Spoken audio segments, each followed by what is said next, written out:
It's Allison. Welcome to the Community Sing. Just going to take a moment to let all the tech catch up. Welcome, welcome. I'm a little bit late. I'm so sorry.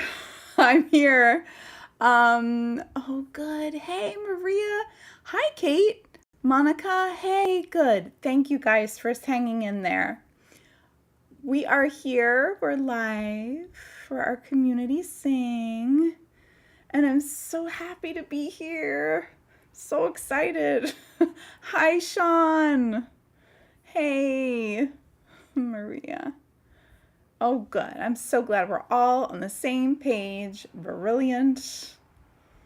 Good, good, good. Welcome. There is a lot that I want to share with you.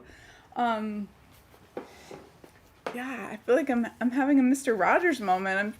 I'm genuinely, truly enthusiastic about our song today, our sort of way into this music of Hildegard that's been just stoking my fire so much. Sherry, hi Wendy.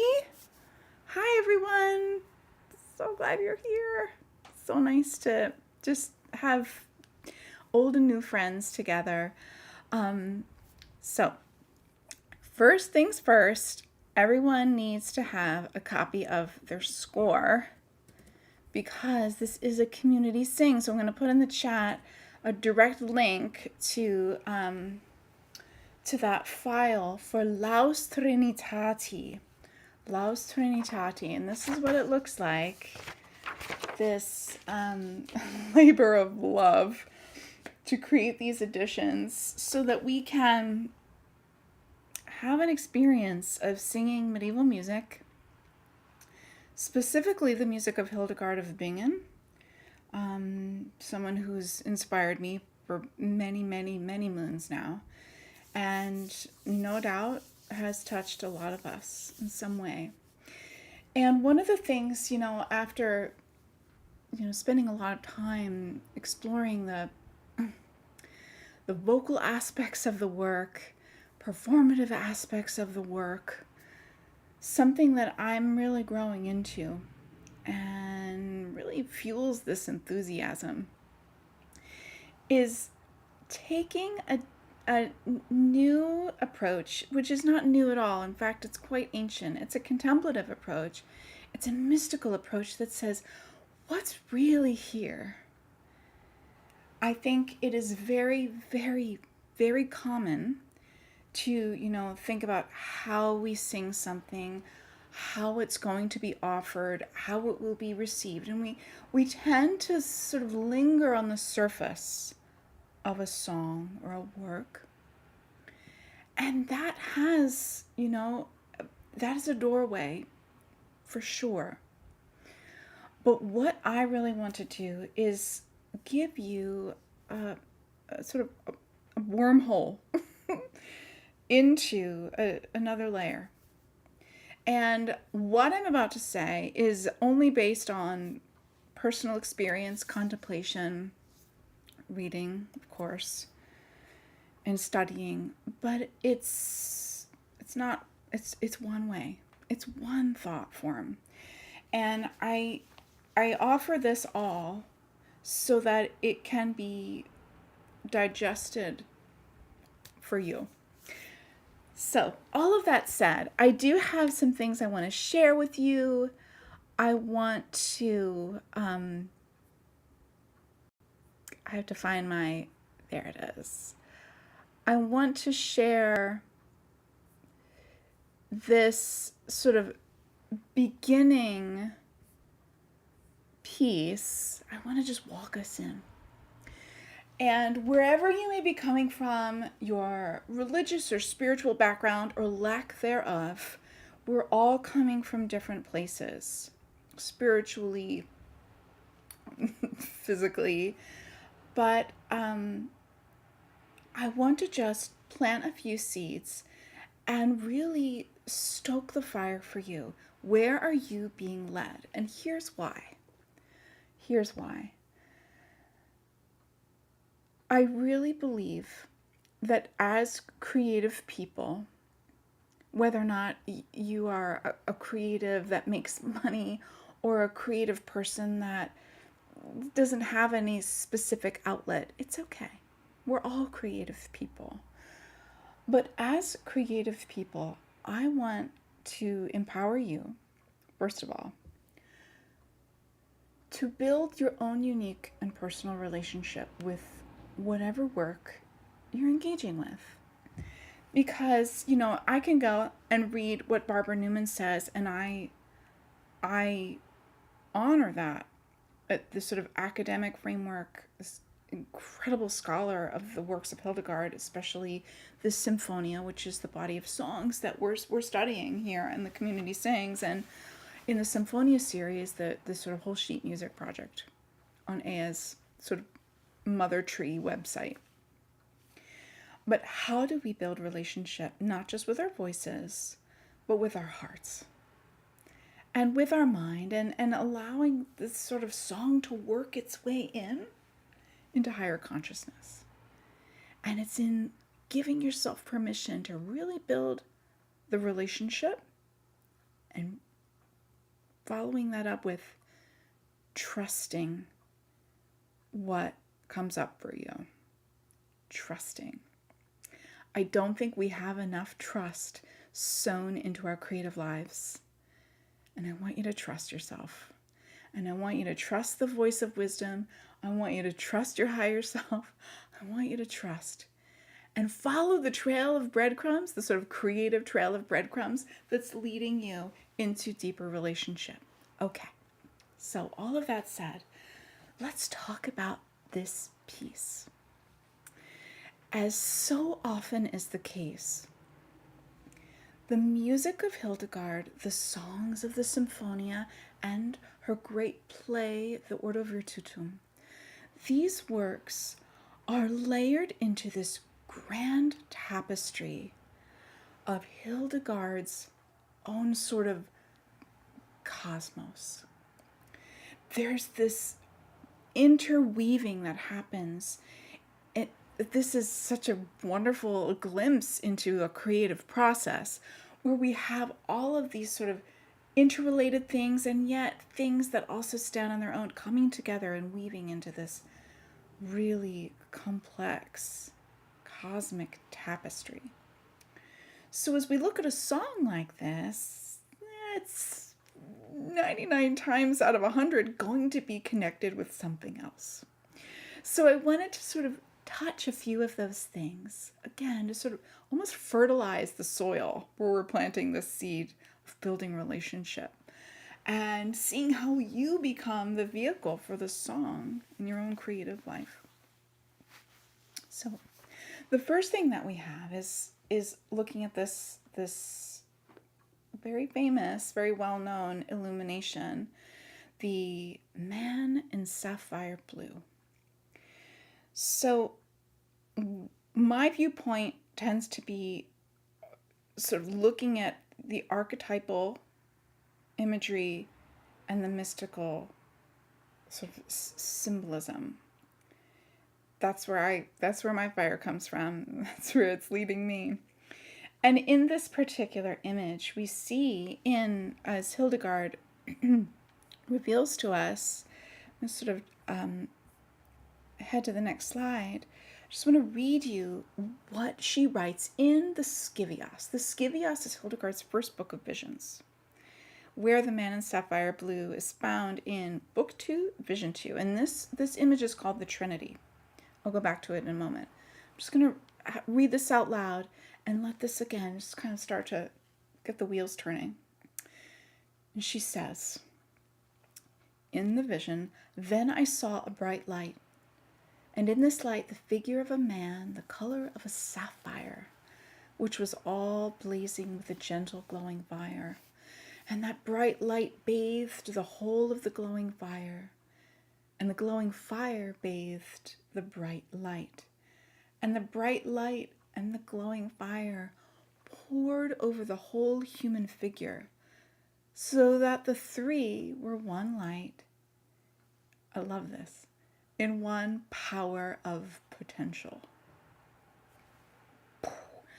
And again, I heard the living light saying to me, and this is where she starts to sort of, she's in the way she outlines the Scivias, she tells us of the vision, and then she gives an exegesis, or almost like an explanation of what she saw. This is the perception of God's mysteries, whereby it can be distinctly perceived and understood in that fullness, whose origin was never seen, and which that lofty strength never fails, that founded all the sources of strength. For if the Lord were empty of his own vitality, what then would have been his deeds? And therefore, in the whole work, it is perceived who the Maker is. I believe the important word here that will inform our peace and the theme of our time together is the word fullness. Fullness. As we conceive of a Trinitarian concept, we're talking about God as sort of in the Christian doctrine, God in three persons. God in three persons. God in three aspects or three facets. The Father and the Son and the Holy Spirit. And here in the illumination we see that. This glowing light, the white outer light, the glowing fire within, and the human figure. So archetypally speaking, we see creator, we see humanity, and we see the inspiring essence that permeates all. And when I see this is a very 2D figure, but I want you to envision something not simply in 3D, but for starters, let's think of that in 3D, that this is not just a flat circle, but that this is a sphere. It's whole, and it has dimension. And so if we can take this sort of this view where we're not going to attach, we're informed by, but we're not attaching to Christ as this figure, but I want to really conceive of this humanity as all of us, as part of the same family. And what I wanted to do, and this is where I get really excited. So I wanted to sort of think of this fullness. And this is where we're going to sort of launch into our piece, where we see the Trinity in the illumination. And here on the left side, we see a glyph or a symbol for the sun. And this is an astrological symbol, but it's an archetypal symbol of the sun. And what we see is the circumference of the circle, and of course the center point. And we have all of the void space. Or is it? Hildegard speaks in, I believe it's the Book of Divine Works. She speaks of fatherhood as a circle, or as the circumference of the circle. Those words exactly, the circumference of a circle.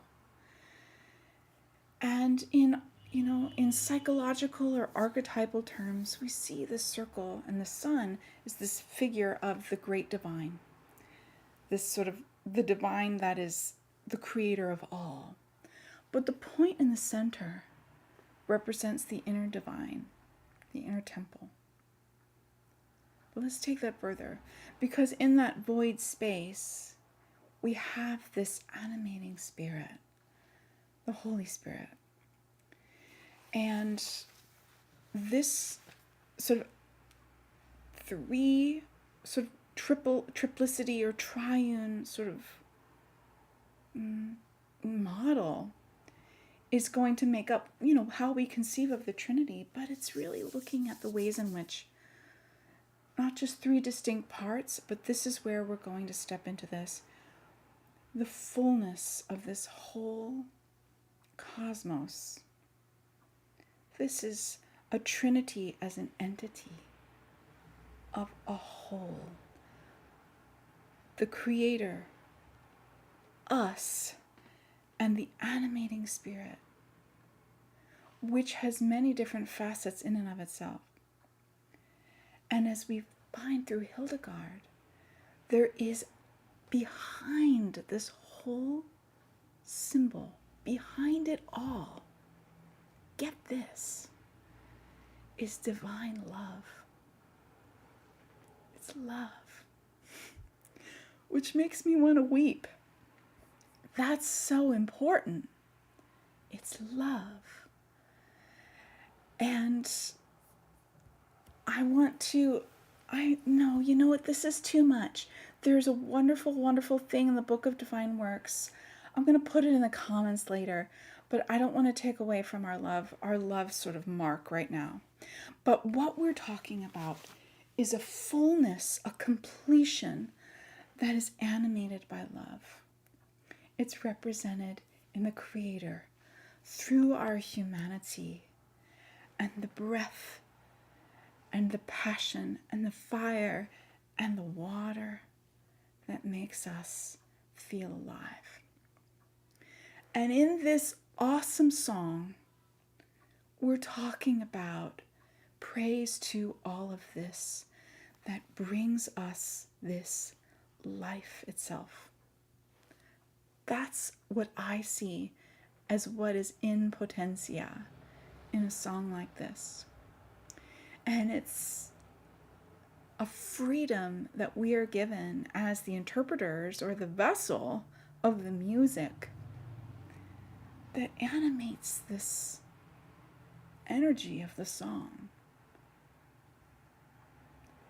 I think that's a pretty great privilege and a really good invitation into something much bigger and something much broader. I wanted to make just a little reference here to the man in sapphire blue. Sapphire. We see gemstones kind of popping up in many different areas of that Hildegardian tapestry. It's almost like they just sort of pop out, glinting. But in the Physica, Hildegard does refer to sapphire as that it signifies a complete love of wisdom, which for me seemed significant. And divine wisdom being such an important aspect of her theology, but that wisdom and love working together are the powering forces behind this fullness, this wholeness. And that, to me, is quite an invitation to not only sort of expand our perception of how we're sort of imagining this gorgeous whole that is life. Yes, it is sort of in that wholeness embodying a femininity that is also, in my opinion, going to guide our way through. That we are the fire, that animating force of love. But the water element, that is wisdom. That is how we are receiving that which will guide us through. So, I could talk about this all day, but I want to get to the music, and I want to make sure that I'm, Monica, wow. Not quite sure what you're referring to, but I'm glad you have that reaction. What I'd like to do, my friends, is step into the piece a little bit, and let's kind of hold that image of fullness. In fact, could we just take a moment to take a quiet breath, to center in the heart and take a quiet breath. And on the next inhale, I want you to just notice this animating force that's filling us up. nourishing us and letting itself go. And on the next breath, feeling the lungs receiving the life, and now leaving. And now we're going to invite love. And I want you to imagine that as you breathe in, you are receiving the animating gift of love.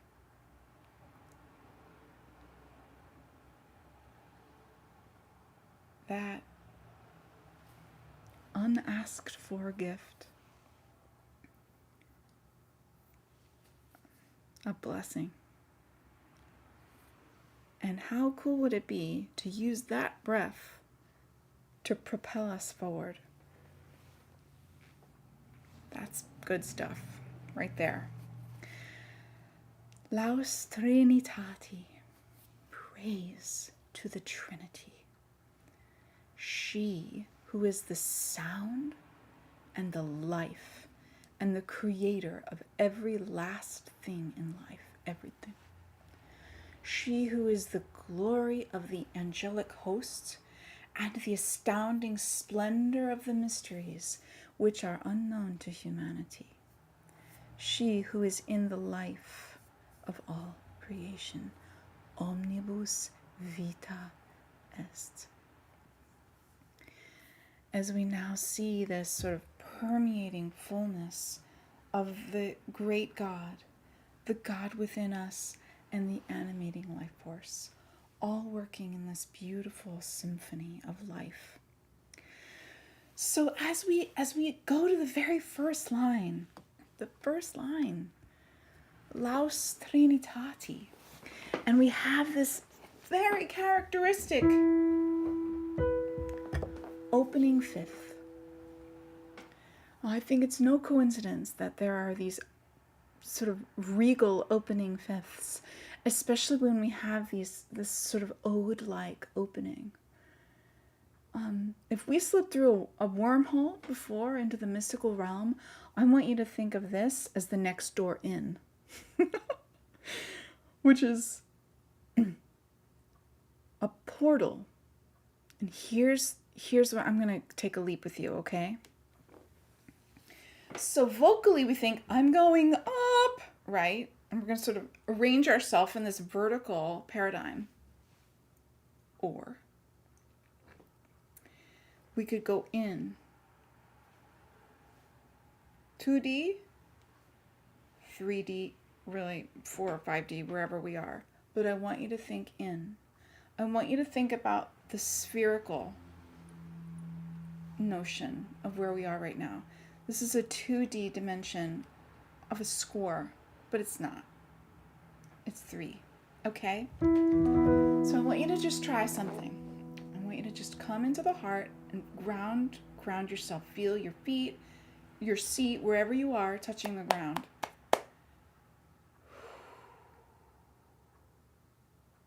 And notice the breath. Good. Now here's the deal. I want you to stay here, right in the heart, as we sing. Laus.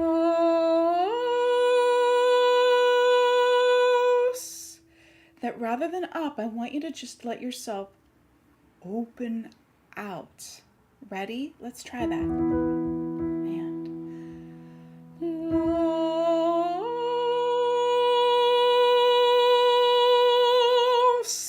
Awesome.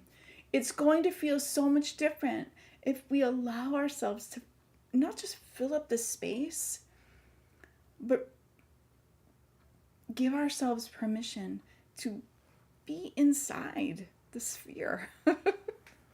Okay, there's more, right? There's more. Listen to the whole word. Laus. It's sort of a whole complete unit. Let's try that together. Ready? And Laus.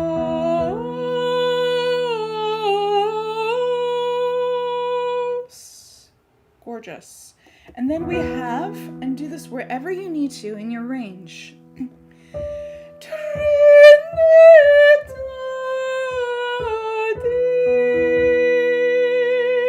Let's try together. Ready? And Trinitati.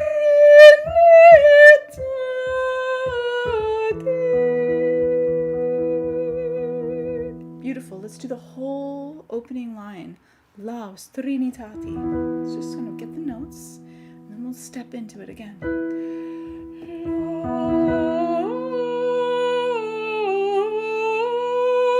Laus Trinitati.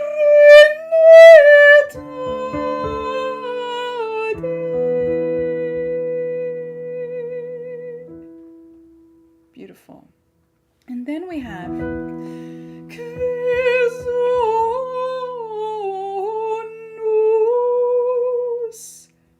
who is the sound.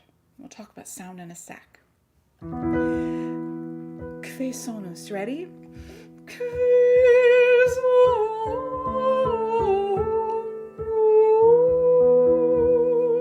Great job. Here's ed vita. Ed vita.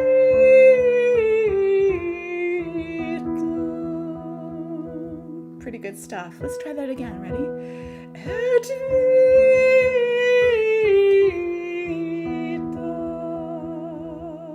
Beautiful. Let's do all of line 2 together. Who is the sound in the life?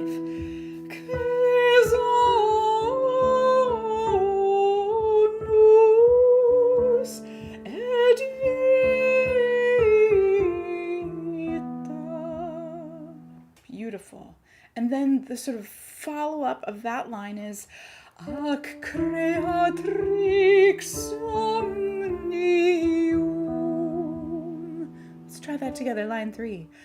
Ac creatrix omnium. Beautiful. In the score, any letter or group of letters that you find in parentheses in the lyrics are implying what's called a liquescent neum. It's giving us an opportunity to actually be quite expressive with the language, with the text. And we're going to just feed that musical energy right into that, in this case, a voiced consonant. Omnium, right?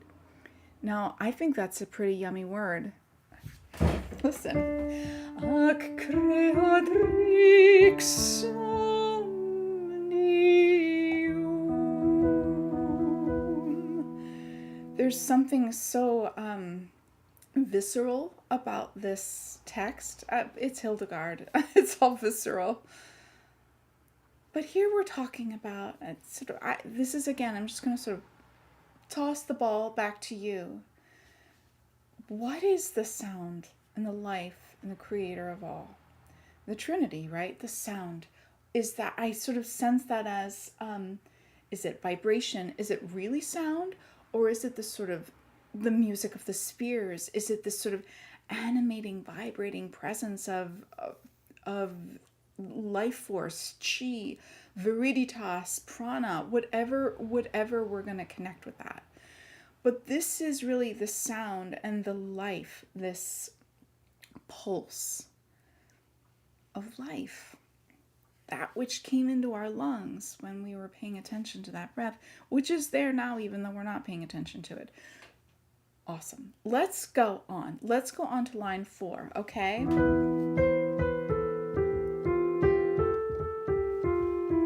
In vita ipsorum est. Here we go. Let's try. In vita ipsorum est. Let's try that again. In vita ipsorum est. Beautiful, beautiful. Now, she's bringing us in line 5. She's sort of bringing us back up into the higher part of the staff. She's giving us the glory of the angelic host. Listen. Et quelus angelice turbe.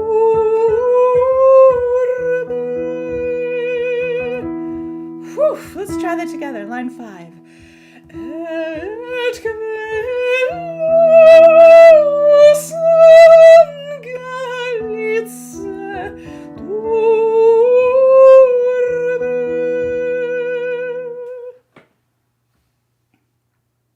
And the next line, line 6, and the astounding splendor of the mysteries. Et miru splendor arcanorum.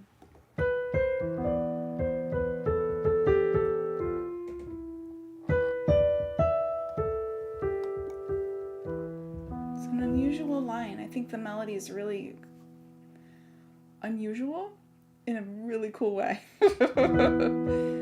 Here's line 6. Et miru splendor arcanorum. Let's try that again, because I think that's something we need to get in our ear a little bit.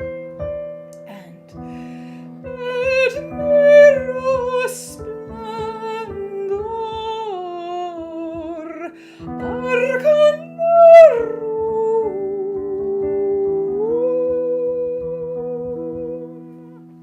Beautiful. Line 7. That's good. Can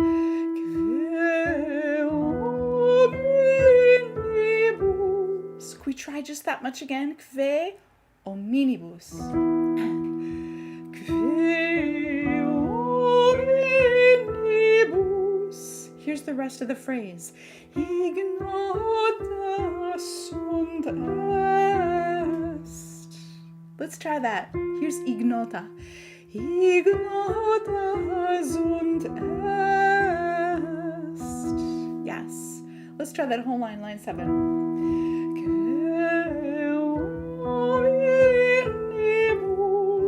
Ignota sunt est. Beautiful. Now the last line. We're at the last line already. Et kve in omnibus vita est. And who is the life of all creation. Let's sing through this, and then we'll work our way in. We'll get back to that wormhole. It's amazing how that just goes when we're doing the notes. It's a thing. It's okay. Here's line 8. Have a listen. We're going to do the first two words. No, excuse me, the first phrase. Et kve in omnibus. We'll go up to there. Et kve in omnibus. Let's try that again. Et kve in omnibus. And now we have this very embellished word, vita, which in some ways is really the theme of our time together. We're going to just look at all the sort of very, very dynamic notes in the small note head. We're just moving right through that. Think of that almost like so I'm seeing a wing. Like in O Virtus Sapientiae, we're talking about wisdom having 3 wings. And wings come up a lot in Hildegard's imagery. And I'm just seeing life fluttering, this sort of vital life force. Here it goes.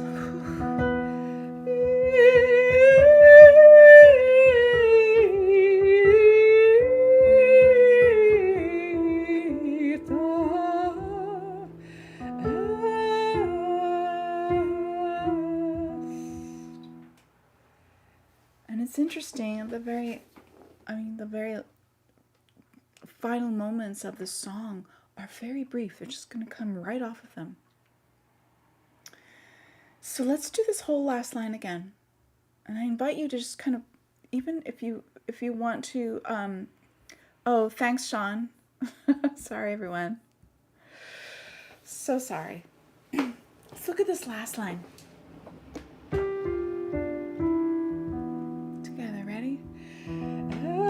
Et kve in omnibus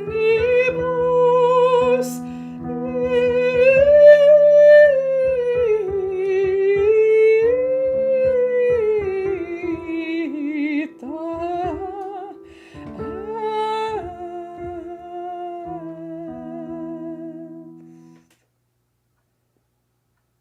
So going back, we're seeing ways in which,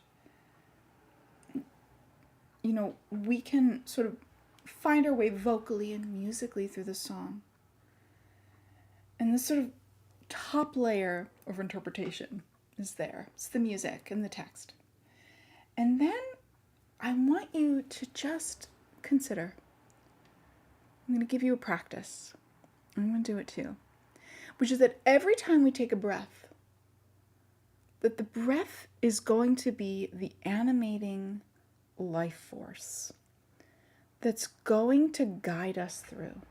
So it's not so much about performing the piece and getting it correct, but rather, where am I personally being led through this animating life force into greater appreciation, greater capacity, greater freedom, and greater love of me as the vessel of this very special song. And see what happens. Got nothing to lose. Ready, everyone? We're going to go straight through. Straight through. Here we go.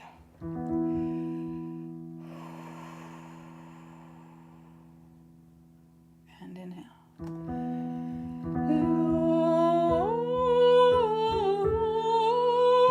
Laus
So how is it that in this piece there's so much available? There's so much available. And that's the invitation. That's an invitation. I would love if you would put in the comments if you had any images or ideas or thoughts and little illuminations that came, or any comments on the text. I'd love to hear them, or of course any questions. But this is the invitation to build relationship, to activate the life force, and if you dare, to infuse that life force with this force of love that is actually sort of manifesting the fullness of the Trinity, of the Creator, of humanity, and of the Holy Spirit. And it's just in a song, but it's not. Oh, so good. That's what I wanted to do today. I also have a question for you. I just found out through a friend, Sherry, I love the image of the wings in line 8, and it changed my body and breath when I thought of that. Indeed. I'm so glad. I think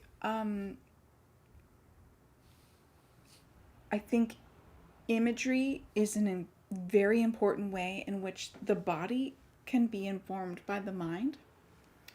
And I think, honestly, a lot of Hildegard's music is so imagistic. It's such a rich sort of lens to go through. Kate, love this. Felt like I was soaring on line 6. Oh, yes. Kirsten, my 9-year-old is singing with me. Hi! And is interested in accompanying on the harp as we sing later. Okay, what am I playing? I just got my electric piano, but I do play the harp. And what I've been doing is we're in E mode, so we're in Phrygian. I'm going to get back to the question I have in a bit. So what I'm doing is, and this is actually, if you sing it through, you're going to hear where it changes. It wants to go down to D. So I'm playing E, B, and here I'm playing D, A. And it's just 2 fifths. So if I were playing this in the harp, I would be, giving myself just the freedom to kind of be flexible with where those changes occur. They're actually quite apparent in the score. So I hope that helps. That's fun that you get to play together. Laurie, hi Laurie. Angels and jeweled arched buildings like butterflies and birds. That makes me want to cry. Thanks, Laurie. Monica. I loved the image of the Trinity as the light without, fire within, and the body all joined together. Yeah, that's pretty good. Thanks, Monica. So I'm so thrilled that there's just so much fertility. That's I think the invitation that we're all invited to. Thank you for these beautiful comments. Maria, voice your resilience. The synchronicity of the Trinity as a feminine aspect, and my morning reflections on Mechthild of Magdeburg's visions. Oh my gosh. Of intimate dialoguing with the female creator. Yes. Was she a 13th century mystic? Mechthild of Magdeburg? Maria's on YouTube. If you're not seeing that, if you're on Facebook, that's, the signs and synchronicities, I think, are 100% sort of part of our feminine awareness. And I have one of her books on that book of visions on my shelf that I've never actually read. Maybe I need to go get that. Okay. So thank you, everyone. The question I have, I just found out from a friend that in New York City, there's a big Judy Chicago art exhibition called Her Story that actually has in the exhibition Hildegard's Book of Divine Works, also known as the Lucca manuscript.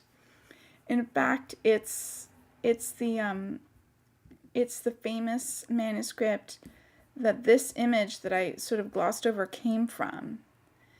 It's there, which is astounding. It's in New York City. So here's my question. If I'm going to go see it, and I want to put this out to our audience, if you would be available or accessible, or have access to come to New York City. The show goes until, I think, January 14th, 2024.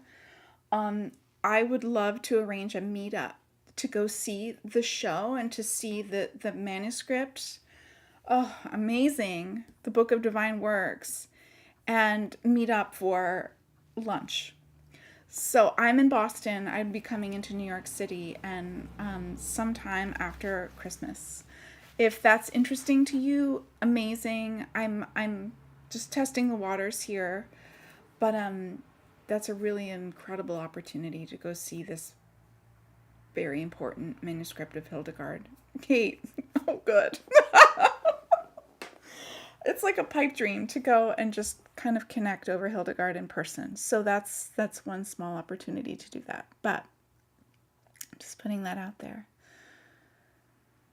So you can also send me a message later if you want, or just leave a comment, and I'll sort of test the waters a little bit more.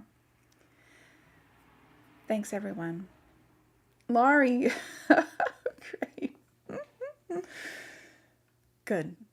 So the invitation is there. The invitation to slip through the wormhole and see how you can be creatively empowered through the music. You don't have to know everything about it. You just have to be with it. Okay, Sherry, maybe. Great. Thanks, Sean. Thanks, everybody, for coming and sort of diving into the deep end with me. And if, you take this further and you sit with it and letting those images bubble up from the unconscious and keep vigil with you and sort of have this relationship continue to bloom and blossom and deepen. That's, for me, where it's at. So thank you. Thank you so much, everyone. Okay. Thanks, everyone. Have a beautiful day. And we'll be in touch soon, I hope. Okay. Take care. Thank you.